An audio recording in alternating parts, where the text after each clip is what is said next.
Cuando los cerdos se mudan a casa, capítulo 16. ¿Quién es Satanás después de todo?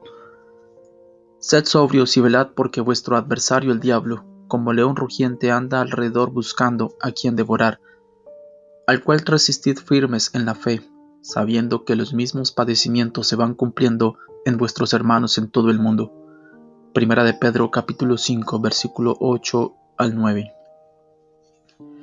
¿Alguna vez realmente ha considerado quién es Satanás? Probablemente él no es quien usted piensa que es.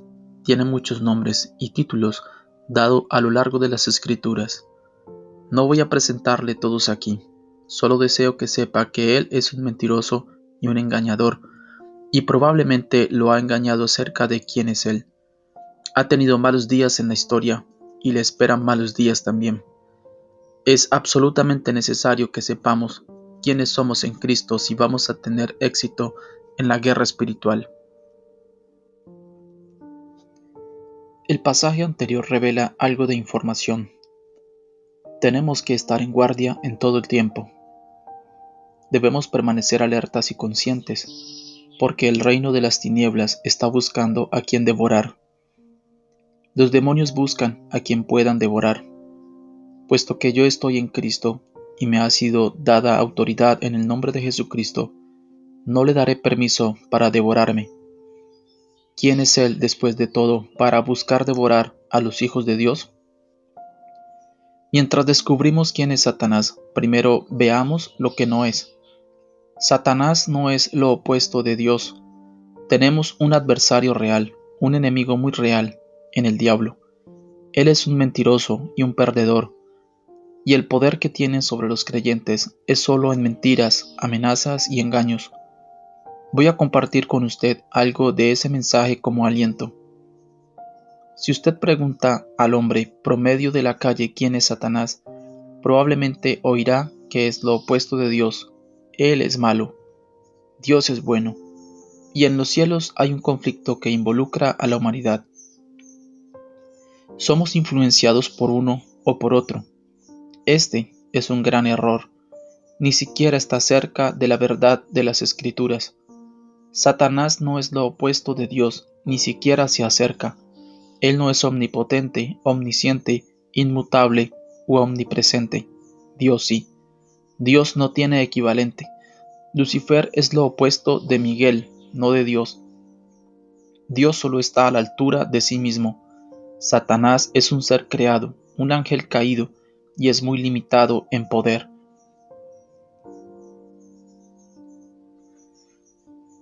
Fue creado como un arcángel, y era una creación magnífica llamado Lucifer, y posiblemente uno de 3 arcángeles incluyendo a Gabriel y a Miguel. Que era una creación increíble es indudable.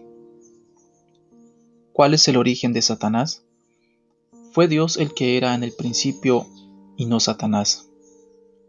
Dios hizo todas las cosas, Satanás no creó nada, excepto la rebelión.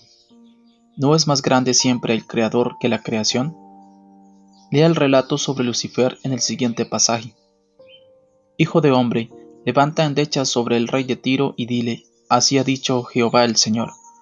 Tú eres el sello de la perfección, lleno de sabiduría y acabado de hermosura. En Edén, en el huerto de Dios estuviste. De toda piedra preciosa era tu vestidura, de cornerina, topacio, jaspe, crisólito, berilo y onice, de zafiro, carbunclo, esmeralda y oro. Los primores de tus tamboriles y flautas estuvieron preparados para ti en el día de tu creación. Tú, querubín grande, protector, yo te puse en el santo monte de Dios. Allí estuviste, en medio de las piedras de fuego te paseabas. Perfecto eras en todos tus caminos, desde el día que fuiste creado, hasta que se halló en ti maldad. A causa de la multitud de tus contrataciones, fuiste lleno de iniquidad y pecaste, por lo que yo te eché del monte de Dios, y te arrojé de entre las piedras del fuego, oh querubín protector. Se enalteció tu corazón a causa de tu hermosura, corrompiste tu sabiduría a causa de tu esplendor. Yo te arrojaré por tierra, delante de los reyes te pondré, para que miren en ti. Con la multitud de tus maldades y con la iniquidad de tus contrataciones, profanaste tu santuario. Yo, pues, saqué fuego de en medio de ti, el cual te consumió, y te puse en ceniza sobre la tierra a los ojos de todos los que te miran. Todos los que te conocieron de entre los pueblos se maravillarán sobre ti. Espanto serás, y para siempre dejarás de ser. Ezequiel capítulo 28, versículo 12 al 19. Ezequiel habla en este pasaje del rey de Tiro. Sin embargo, el pasaje tiene un doble significado. Describe al rey de Tiro literal, pero también a Satanás. Dios, el Creador, hizo literalmente, estableció que Satanás fuera lleno de sabiduría y perfecto en belleza. Él era completo.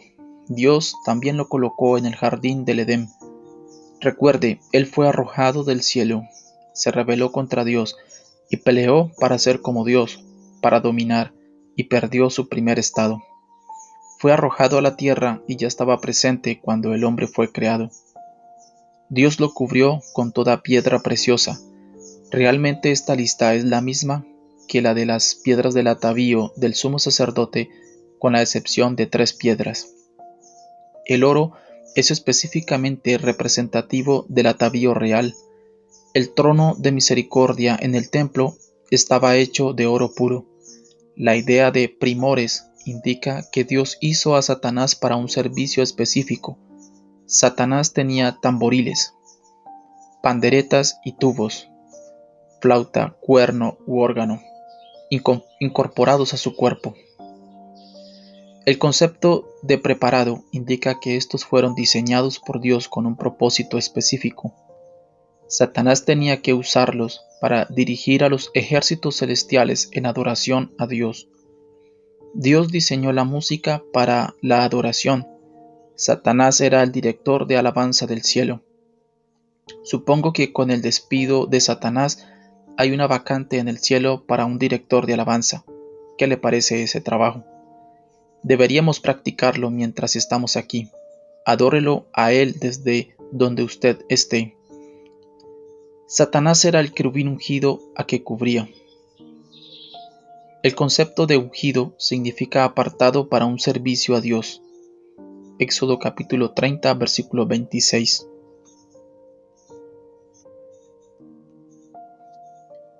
Con él ungirás el tabernáculo de reunión, el arca del testimonio. El concepto de cubría puede compararse con Isaías capítulo 6, versículo 1 al 3.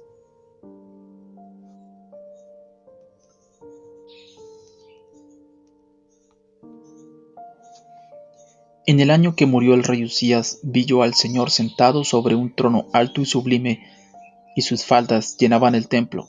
Por encima de él había serafines, cada uno tenía 6 alas, con 2 cubrían sus rostros, con 2 cubrían sus pies, y con 2 volaban. Y el uno al otro daba voces diciendo: Santo, Santo, Santo, Jehová de los ejércitos, toda la tierra está llena de su gloria. Y Éxodo 25:20. Y los querubines extenderán por encima las alas, cubriendo con sus alas el propiciatorio, sus rostros el uno frente del otro, mirando al propiciatorio, los rostros de los querubines. Dios dijo: Yo te puse. Por favor, observe quién está al mando. Dios dijo que Satanás estuviera en el monte santo de Dios. Este lugar era apartado o exaltado para Dios. Satanás estaba en la presencia de Dios, caminando entre las piedras de fuego. Qué vista impresionante debe haber sido. Pecaste, por lo que yo te eché del monte de Dios, dice Dios. Ezequiel capítulo 28, versículo 16.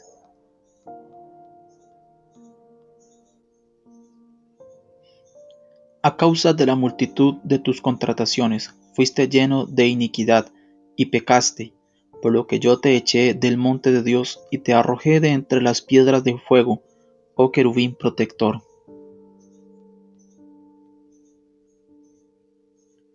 Satanás era perfecto en sus caminos, pensamientos y acciones desde que Dios lo creó. Luego se halló iniquidad en él. La palabra iniquidad significa perversidad o maldad. Veremos que la iniquidad es diferente del pecado. Veremos también que la iniquidad es un espíritu maligno. Es el espíritu de iniquidad el que conduce al pecado. Ese es el mismo espíritu que pasa a otros con el permiso de una maldición generacional. Jehová Dios dice claramente que Satanás ha pecado porque se halló iniquidad en él. Dios siempre tiene el control. Pecaste, por lo que yo te eché del monte de Dios, dijo Dios, y te arrojé. ¿Por qué? Satanás comenzó a mirar su belleza y a concentrar la atención en sí mismo. Antes había visto desde la perspectiva de Dios verdadera sabiduría, pero ahora esa sabiduría se oscureció cuando él se miró a sí mismo. Nuevamente, Dios declara su soberanía. Yo te arrojaré por tierra, delante de los reyes te pondré, para que miren en ti. Versículo 17. Debido al orgullo de Satanás, Dios dice que traerá un juicio sobre él. Debido a la iniquidad de Satanás, perversidad y maldad, y haber diseminado esa iniquidad, Dios lo juzgará con fuego. El reino de Satanás está compuesto por ángeles caídos, espíritus de iniquidad. Es importante observar esto para tratar con los espíritus generacionales. Éxodo capítulo 20, versículo 5. Las personas que han dado sus vidas a Satanás, incluso algunos que lo han adorado y que una vez admiraron la belleza, poder y obra de Satanás, un día estarán atónitos ante él. Las personas que también le temían y los cristianos que rehusaron luchar contra él verán el horror de su vergüenza y humillación. Verán que él nunca será lo que una vez fue. ¿Cómo caíste del cielo, oh lucero, hijo de la mañana? Cortado fuiste por tierra, tú que debilitabas a las naciones, tú que decías en tu corazón: subiré al cielo, en lo alto, junto a las estrellas de Dios, levantaré mi trono, y en el monte del testimonio me sentaré, a los lados del norte, sobre las alturas de las nubes subiré, y seré semejante al Altísimo. Isaías capítulo 14, versículos 12 al 14. Lucifer es el nombre original dado al diablo. El nombre Lucifer significa el que brilla. Esto es interesante porque podemos ver que Dios creó a Lucifer, Satanás, para reflejar la gloria de Dios. Sin embargo, ahora él solo aparece como un ángel de luz, pero en realidad es el ángel de las tinieblas. Los 5 necios alardes de Satanás. Satanás en su orgullo y rebelión hizo 5 necias fanfarronadas. La mayoría de los predicadores han hablado de este pasaje y a estos 5 alardes los llaman los 5 yo haré de Satanás. Primero, subiré al cielo. Tal vez esta sea la primera semilla de iniquidad. Él decide que será como Dios y supone que tomará la morada de Dios. Isaías capítulo 14, versículo 13.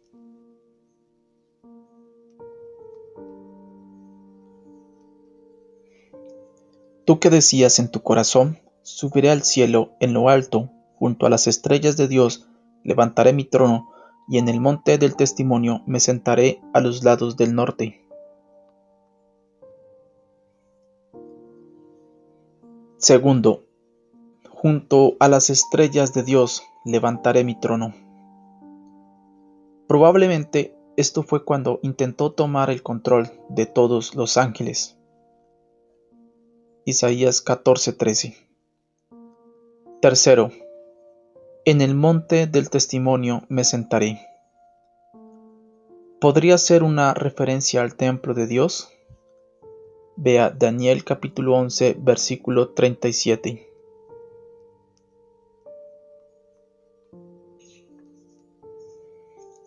Del Dios de sus padres no hará caso, ni del amor de las mujeres, ni respetará a Dios alguno, porque sobre todo se engrandecerá.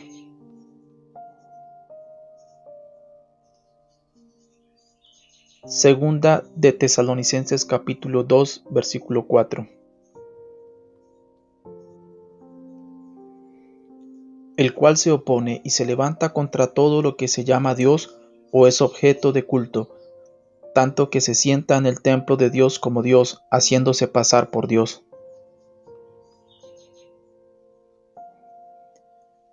Cuarto, sobre las alturas de las nubes subiré. Esto probablemente es una referencia a la nube, que era una cobertura de Dios. Éxodo capítulo 13, versículo 21.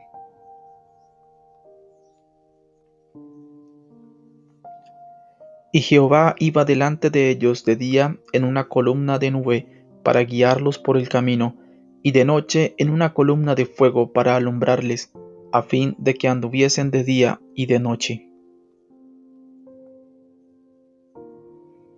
Cuarto, seré semejante al Altísimo. Este es un alarde demasiado exagerado para un ser creado. Suponía que iba a tomar el lugar de Dios. Es interesante que en Ezequiel capítulo 28 Dios diga lo que Él hará. Como resultado de la rebelión de Satanás, la palabra dice: Yo te eché del monte de Dios. Ezequiel capítulo 28 versículo 16. Yo te arrojé de entre las piedras del fuego, oh querubín protector. Ezequiel 28, 16. Yo te arrojaré por tierra. Ezequiel 28, 17. Delante de los reyes te pondré para que miren en ti. Ezequiel 28, 17. Y te puse en ceniza sobre la tierra a los ojos de todos los que te miran, y para siempre dejarás de ser. Ezequiel 28, 18 al 19. La sencilla respuesta de Dios a este necio alarde y rebelión está registrada en Isaías capítulo 14, versículo 15 al 17.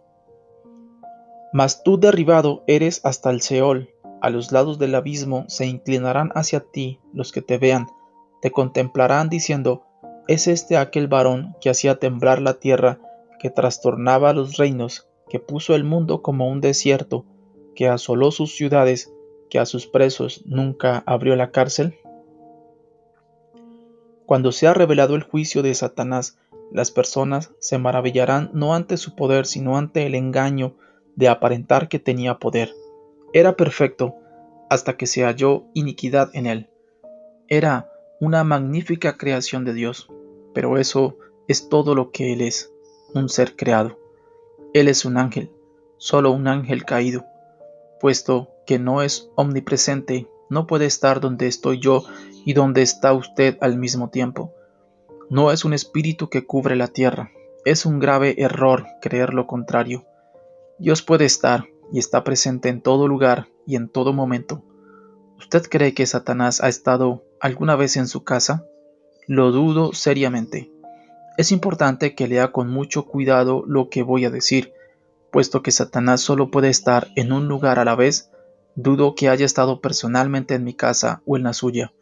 Aunque sé que mi nombre es conocido en el reino de las tinieblas, dudo que Satanás sepa mi nombre. Él no puede estar en más de un lugar a la vez.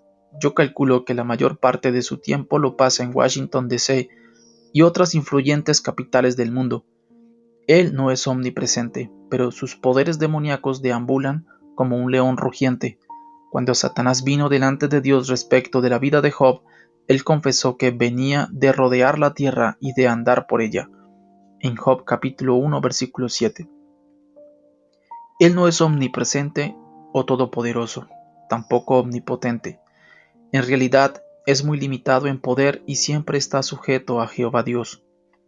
Tuvo que pedirle permiso a Dios para tocar a Job porque había un cerco de protección que él no podía penetrar. No solo tuvo que pedir permiso, sino que Dios además estableció los límites en cuanto a lo que Satanás podía o no hacer. Es importante saber que no es el opuesto igual a Dios, ni siquiera está cerca de serlo. Satanás no es omnisciente o que todo lo sabe. Su conocimiento es limitado y no puede saber lo que Dios no le haya revelado. Solo puede saber lo que está revelado en la Escritura o lo que Jehová Dios le permite saber. Seguramente los poderes demoníacos conocen nuestras tendencias y nuestros fracasos pasados, pero solo pueden conocer nuestros pensamientos si tienen acceso a nuestra mente morando en nuestra alma. Realmente dudo que aún así puedan leer nuestra mente. ¿Saben lo que usted va a hacer o está por hacer? Piense en los momentos en que usted iba a empezar a orar o a leer su Biblia y sucedió una actividad que lo distrajo.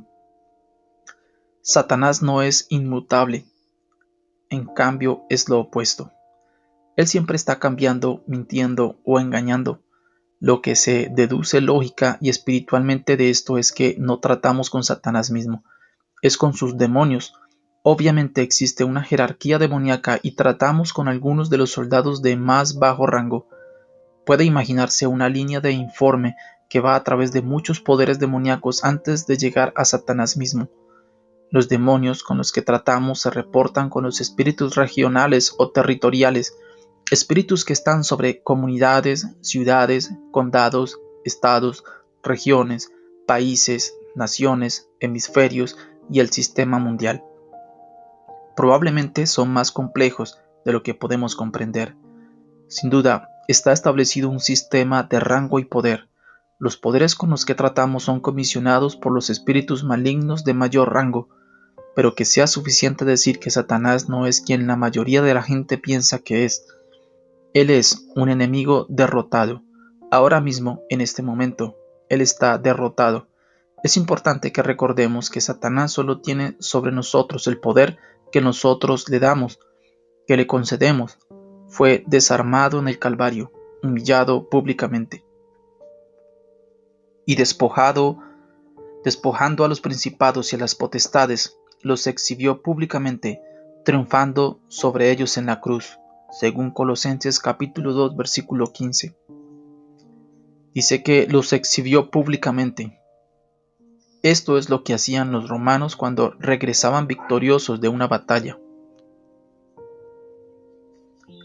Exhibían al enemigo en situación de humillación. Se gloriaban en su victoria, mostrando al enemigo absolutamente derrotado. Muchas veces los carros victoriosos regresaban con los líderes del ejército adversario atados a las ruedas cuando entraban a la ciudad. Exhibían al enemigo derrotado, se gloriaban en su triunfo. Así hizo Jesús con la sangre derramada y la gloriosa resurrección. Jesús, al derrotar a Satanás, lo hizo como Barney Fife, el diputado batallador de Andy Griffith Show.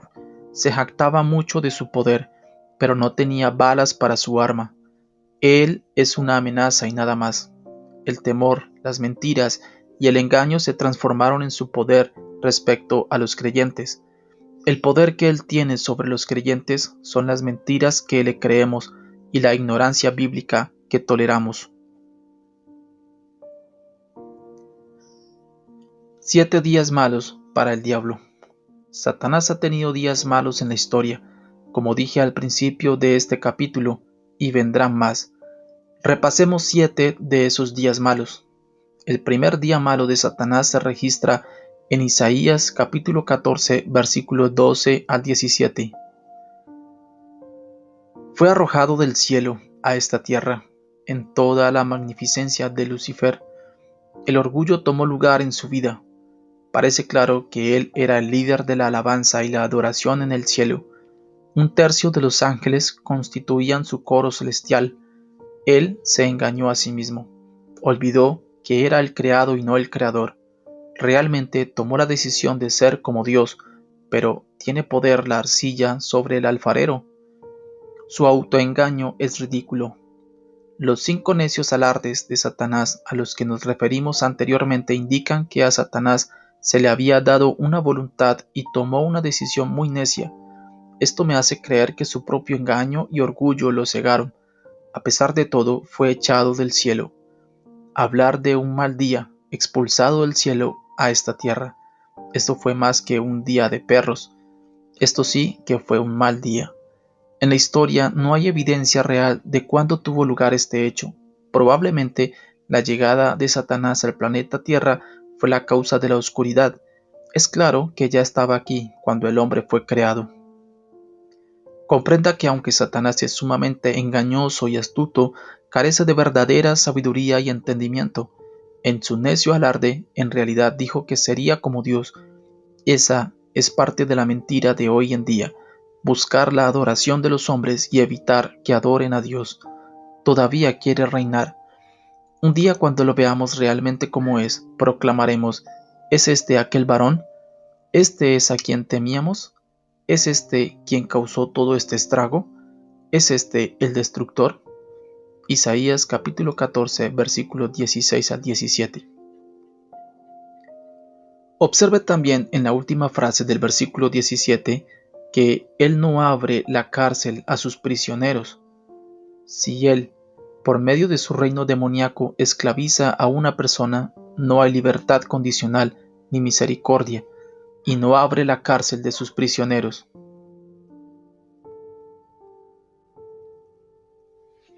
Existe otra razón por la que Jesús vino y quitó las llaves a Satanás. Jesús tomó las llaves de la muerte y el infierno, pero también tomó las llaves de la prisión, esclavitud al reino de las tinieblas, y se las dio a la iglesia. Cualquier creyente que permanece en esclavitud lo hace por ignorancia o por una elección de seguir en la esclavitud. Pero regresemos a la expulsión de Satanás de los cielos. Hablando de descenso, fue reducido al Dios de este mundo. Su dominio fue sumamente disminuido y se convirtió en el príncipe de la potestad del aire, el gobernador de las tinieblas. Su poder disminuyó grandemente cuando Dios lo expulsó de su presencia. Mire esto y regocíjese. Jesús estaba presente cuando Satanás fue expulsado a esta tierra. Él dijo a los 70 que representan a la iglesia en Lucas capítulo 10, versículo 18: Yo veía a Satanás caer del cielo como un rayo. ¿Se da cuenta de lo que Jesús está diciendo? Yo sé quién es Él. Conozco su poder. Lo vi caer.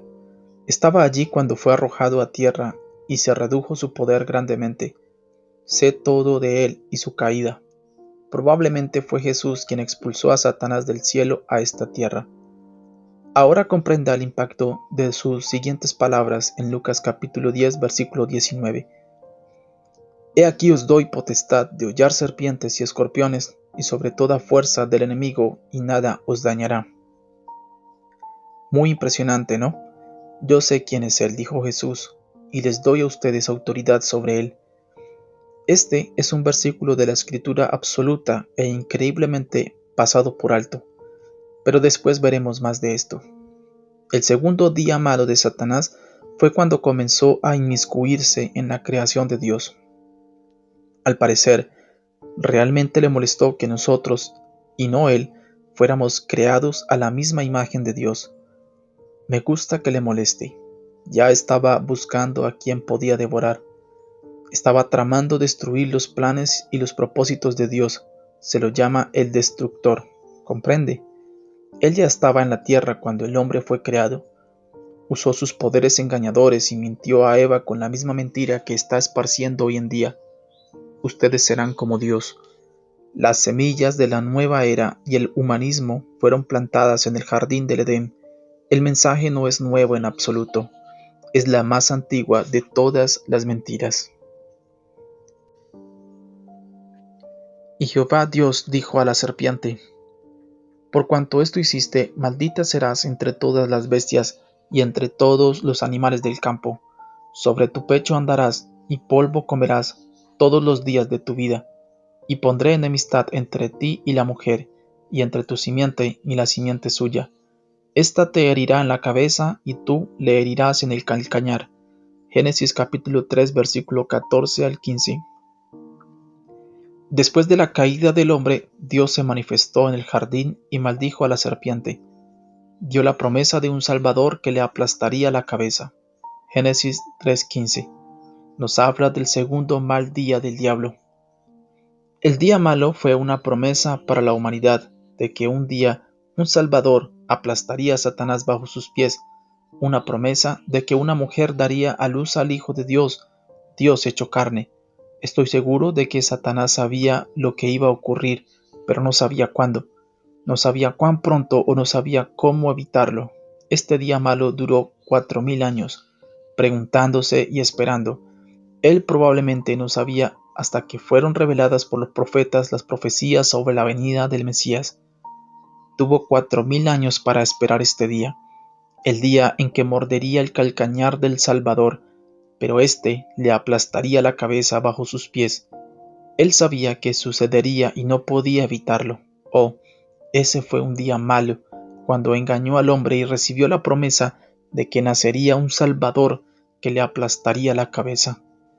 Estoy seguro de que cada vez que uno de los profetas de Dios hablaba de la venida del Mesías, Satanás se estremecía. Creo que ahora también, sabiendo que su fin se acerca más con cada día que pasa, porque cuando Jesús vuelva a buscar a su novia, los días de Satanás están literalmente contados. Tendrá 1007 años antes de ser arrojado al lago de fuego. Se desespera un poco más con cada día que nos acerca al rapto. El tercer día malo para Satanás no fue el nacimiento, sino el bautismo de Jesús. Muchos sucesos inusuales rodearon el nacimiento del Señor Jesús. Un aumento en la actividad celestial con la visitación de ángeles santos, una atmósfera similar que probablemente experimentaremos antes de su segunda venida. Cuando Jesús nació, Satanás usó a Herodes para tratar de matar al Mesías tan esperado, pero no fue posible. Y puedo decirle confiadamente que él no puede evitar lo que Dios está gestando en su vida. Si usted está ungido por la mano de Dios, lo que Dios le ha prometido sucederá. Satanás puede dificultar pero nunca frustrar los planes y propósitos de Dios. El tercer día malo, cuando Jesús fue bautizado, fue el principio del fin para Satanás, y él lo sabía. Y Jesús, después que fue bautizado, subió del agua, y he aquí los cielos le fueron abiertos, y vio al Espíritu de Dios que descendía como paloma y venía sobre él. Y hubo una voz de los cielos que decía: Este es mi Hijo amado, en quien tengo complacencia. Entonces Jesús fue llevado por el Espíritu al desierto para ser tentado por el diablo, y después de haber ayunado 40 días y 40 noches tuvo hambre, y vino el tentador. Mateo capítulo 3 versículo 16 y capítulo 4 versículo 1 al 3. Entiendo que ocurrió esto. El Espíritu Santo vino sobre Jesús con poder y lo dirigió al desierto para una confrontación cara a cara con Satanás. Era como si Satanás le presentara un desafío. Bueno, que tú y yo empecemos de una vez. He esperado este día por 4000 años. Tengo mis mejores armas espirituales listas para ti. Imagino a Jesús respondiendo con algo como: sí, bien, primero déjame ayunar durante 40 días y 40 noches para debilitarme tanto como sea posible humanamente, para que sea un poco más evidente, porque voy a darte una paliza de un lado y de otro. Ni siquiera será muy reñido, no iremos a tiempo suplementario, no habrá turnos adicionales, voy a derrotarte como el perro que eres. Jesús peleó con Satanás en terreno neutral, en Mateo capítulo 4 versículo 1 al 10. Mire el resultado de esa escaramuza. Eso es todo lo que fue para Jesús, una escaramuza.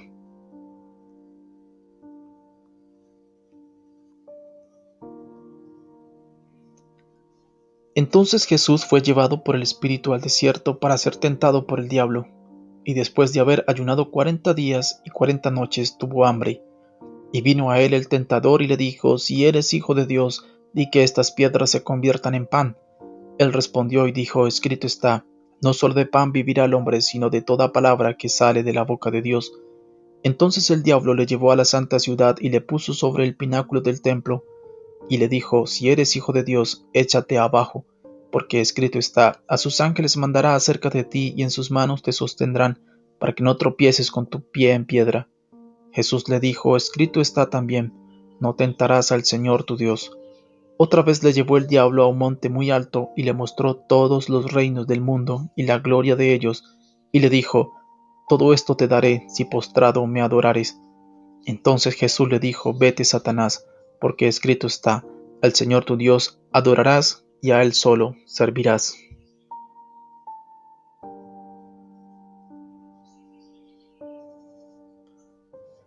Vete de aquí, Satanás, dijo Jesús, después de que Satanás disparó sus mejores tiros tratando de derrotar a Jesús para que pecara. Jesús le habló como al perro que es, vete de mí.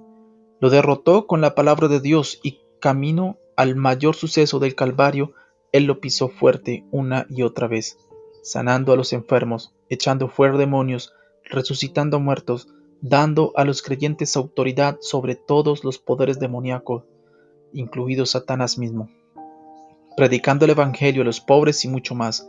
Esto fue camino al evento principal, el tercer día malo para el diablo. Creo que Satanás se fue de esa confrontación con las orejas para atrás, la cola entre las piernas y arrastrando el trasero por el piso. Jesús le habló como si fuera un perro. Vete de aquí.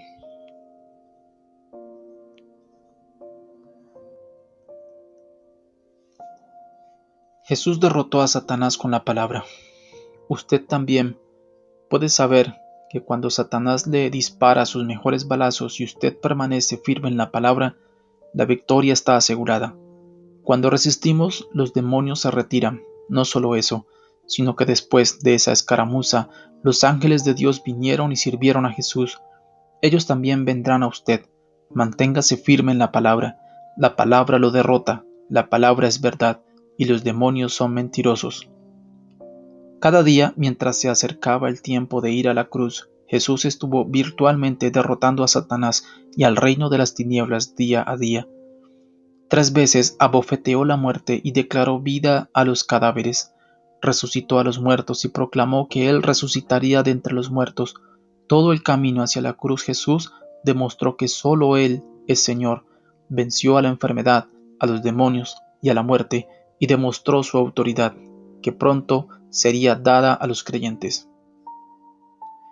Reveló su autoridad sobre el viento y las olas, caminó sobre el agua y calmó los mares, maldijo un árbol y éste murió, y habló a Lázaro y él vivió. Él dijo, tened fe en Dios, porque de cierto os digo que cualquiera que dijere a este monte, quítate y échate en el mar, y no dudare en su corazón, sino creyere que será hecho lo que dice, lo que diga le será hecho. Marcos capítulo 11, versículo 22 al 23. ¿Qué palabras asombrosas pronunció? Tened fe en Dios. Si puede creer, usted puede recibir. Por favor, observe que el cualquiera en el versículo anterior es el mismo cualquiera, todo aquel que llama a los hombres hacia Cristo. Eso incluye a cualquier creyente, no creyentes especiales. Él golpeó a Satanás durante todo el camino hacia la cruz. Cuando los 70 regresaron de la ungida misión que les asignó, en Lucas capítulo 10, versículo 1 al 7, estaban maravillados. Ahora bien, usted debe saber que estos no eran los 12 discípulos ni tampoco sus familiares. Ciertamente no eran apóstoles. Obviamente representan a la iglesia de hoy. Eran cualquiera, y Él les dio autoridad. Versículos 7, 17 al 22. Volvieron los 70 con gozo, diciendo, Señor, aún los demonios se nos sujetan en tu nombre. Y les dijo, yo veía a Satanás caer del cielo como a un rayo. He aquí os doy potestad de hollar serpientes y escorpiones, y sobre toda fuerza del enemigo, y nada os dañará. Pero no os regocijéis de que los espíritus se os sujetan, sino regocijaos de que vuestros nombres están escritos en los cielos. En aquella misma hora Jesús se regocijó en el espíritu y dijo, Yo te alabo, oh Padre, Señor del cielo y de la tierra, porque escondiste estas cosas de los sabios y los entendidos, y las has revelado a los niños. Sí, Padre, porque así te agradó. Todas las cosas me fueron entregadas por mi Padre, y nadie conoce quién es el Hijo sino el Padre, y aquel a quien el Hijo lo quiera revelar. No se pierda esto, no trate de mantenerse en las restricciones de la doctrina de una iglesia. Reciba esta maravillosa verdad y participe en liberar al pueblo de Dios de la esclavitud. ¿Alguna vez ha considerado la descripción del trabajo de Jesús? ¿Ha pensado mucho en lo que Él dijo que vino a hacer? Su unción fue declarada por Isaías y recibida y confirmada cuando Jesús se puso de pie en la pequeña sinagoga donde acostumbraba adorar allí en Nazaret. En realidad, este evento de la Escritura sigue a su bautismo en agua y al bautismo del Espíritu Santo con poder. Después de derrotar de manera aplastante a Satanás en el desierto, él regresó a Nazaret, la ciudad donde creció. Jesús describió su trabajo. Quizás durante 25 años Jesús había asistido a la sinagoga, escuchando a muchos maestros, escuchó y aprendió en silencio, adorando y aprendiendo de los rabinos. Este día iba a ser diferente. Hoy Jesús hablaría. 30 años después de haber nacido proféticamente de una virgen, el Señor hablaría. Imagino al dulce y manso Señor Jesús levantarse de su asiento y tomar los rollos de Isaías. Qué unción y poder debe de haber salido de sus labios mientras citaba la profecía de Isaías y anunciaba la descripción de su obra.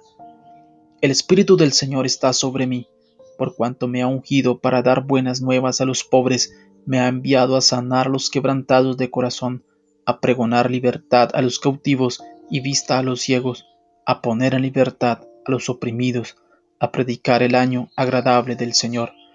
Lucas capítulo 4 versículo 18 al 19. Asombroso. La Biblia declara que él cerró el libro y se sentó. ¿Qué se nos pasó aquí? No oigo que esto se proclame como la obra de la Iglesia. Aunque Jesús dijo en Juan capítulo 20 versículo 21, como me envió el Padre, así también yo os envío.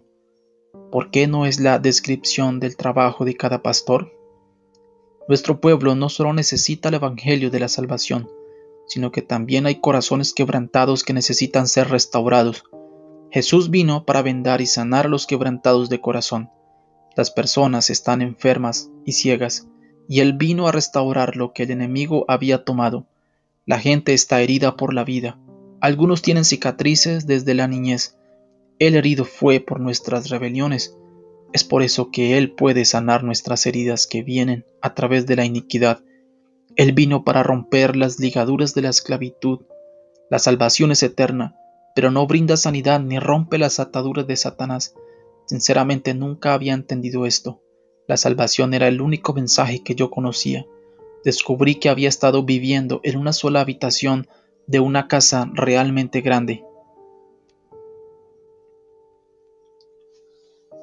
Acampé en la sala de la salvación. Invité muchas personas a esa sala, y a lo largo de los años se han unido más de 100,000 personas. Realmente doy gloria a Dios por eso. Un día el Espíritu Santo me invitó a otras partes de la casa. Apenas pude asimilar todo lo que vi cuando me llevó a otras habitaciones. Una sala próxima a la de la salvación era la de la sanidad. Él me ungió para entrar a esa sala. Había creído que esa sala estaba cerrada, que ya no seguía estando abierta. Vi en el corredor que conducía a esa sala otras muchas, todas con nombres de dones espirituales, pero siempre había oído que quedaron cerradas después de que la Biblia fue dada al hombre. Me dijeron que ni siquiera las mirara. ¿Por qué hicieron eso? Lo que los hombres me habían dicho estaba fuera de aquello a lo cual el Espíritu Santo ahora me invitaba. ¡Wow! Oía a algunos regocijándose y la alabanza surgía de otras salas y también de la sala de sanidad cuando el pueblo de Dios daba gloria a Dios por diversas sanidades. Vi la sala donde los demonios eran echados fuera y quise entrar allí. Las personas tenían mucha paz y satisfacción cuando los ladrones y salteadores eran expulsados de sus vidas. Era una casa grande, la que estaba descubriendo, y todavía no estuve en todas las habitaciones. Todo comienza con la sala de la salvación, pero conduce a otras áreas de la casa. Esta es la manera en que me sentí cuando comencé a ver a la gente sanada y liberada. ¿Por qué había estado tanto tiempo en la sala de la salvación? Porque no sabía que las otras habitaciones estaban abiertas. Había creído una mentira. Uno de mis mentores en el Ministerio de Liberación fue el reverendo Frank Hammond, quien escribió entre otros libros Cerdos en la Sala. Hay un relato en Mateo capítulo 15 acerca de una mujer cananea, una gentil, que vino a Jesús buscando ayuda para su hijita que era gravemente atormentada por un demonio en el versículo 22, Jesús le dijo que él había venido para las ovejas perdidas de Israel. Ella era una gentil, por lo tanto, no cumplía los requisitos. Ella rogó y Jesús dijo, no está bien tomar el pan de los hijos y darlo a los perrillos. Versículo 16. Ella no era una hija de Israel, estaba fuera de los límites, estaba tan desesperada que se postró a sus pies y lo adoró. Sí, Señor, pero aún los perrillos comen de las migajas que caen de la mesa de sus amos. Versículo 27. Oh, ahora ella había hecho una declaración de fe y Jesús le dijo, oh mujer, grande es tu fe, hágase contigo como quieras. Versículo 28. Su fe la hizo entrar. Ahora reunía los requisitos como uno de los hijos y obtuvo lo que vino a buscar.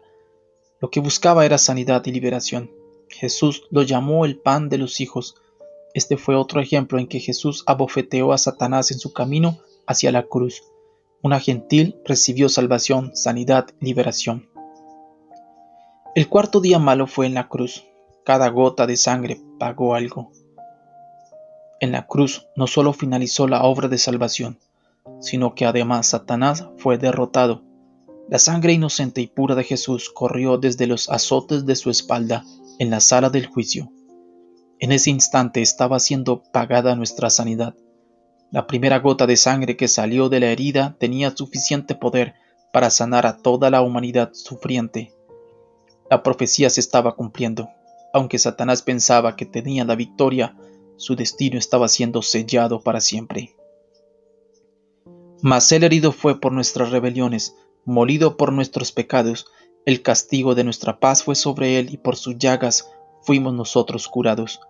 Todos nosotros nos descarriamos como ovejas, cada cual se apartó por su camino, mas Jehová cargó en él el pecado de todos nosotros. Isaías capítulo 53 versículos 5 al 6. Primero, herido por nuestras rebeliones. Segundo, molido por nuestros pecados. Tercero, castigado por nuestra paz. Y cuarto, llagas, golpeado por nuestra sanidad. Se pagó por cuatro cosas separadas en este versículo solo: el pecado, los espíritus malignos, la paz y la sanidad. Satanás ni siquiera se dio cuenta de que ese era un día malo. Se engañó a sí mismo, pero la sangre derramada nunca perderá su poder. Nunca perderá su poder para cubrir el pecado, exponer la maldad y la oscuridad, traer paz y proveer sanidad. Nunca perderá su poder. El cuarto día malo continúa con la resurrección. Sin resurrección no hay victoria. Y si Cristo no ha resucitado, dice Pablo, seríamos los más desdichados de todos los mortales. Primera de Corintios capítulo 15, versículo 17 al 19.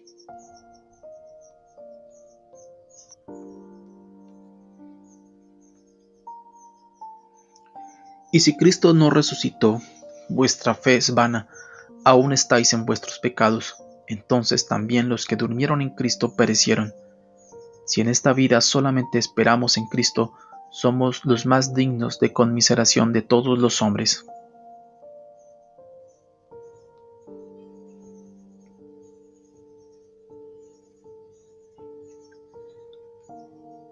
Pero Él en verdad resucitó. Mateo capítulo 28, versículo 6 declara, no está aquí, pues ha resucitado. En Apocalipsis capítulo 1, versículo 17 al 18 Jesús dice, yo soy el que vivo y estuve muerto, mas he aquí que vivo por los siglos de los siglos. Amén. Y tengo las llaves de la muerte y el Hades. Cada gota de sangre que él derramó en el Calvario aplastaba la cabeza de la serpiente. Cada gota de sangre pagó algo y nos dio autoridad sobre el diablo, un mal día para el diablo. Cuando Jesús descendió al infierno, fue a la casa de Satanás y le volvió a dar una paliza. También puedo visualizar cómo fue esto. Tal vez los demonios estaban de fiesta, celebrando la muerte de Jesús. Tal vez había una mesa de cartas donde Satanás, Belcebú, Abadón y Belial jugaban póker. Suena el timbre y Satanás dice: Abadón, ve a atender la puerta. Puedo ver a ese demonio ir hacia la puerta un poco gallito. Observa por la mirilla e inmediatamente se desmaya. Golpea el piso con un ruido sordo. Belcebú se levanta de su silla y dice: Yo iré.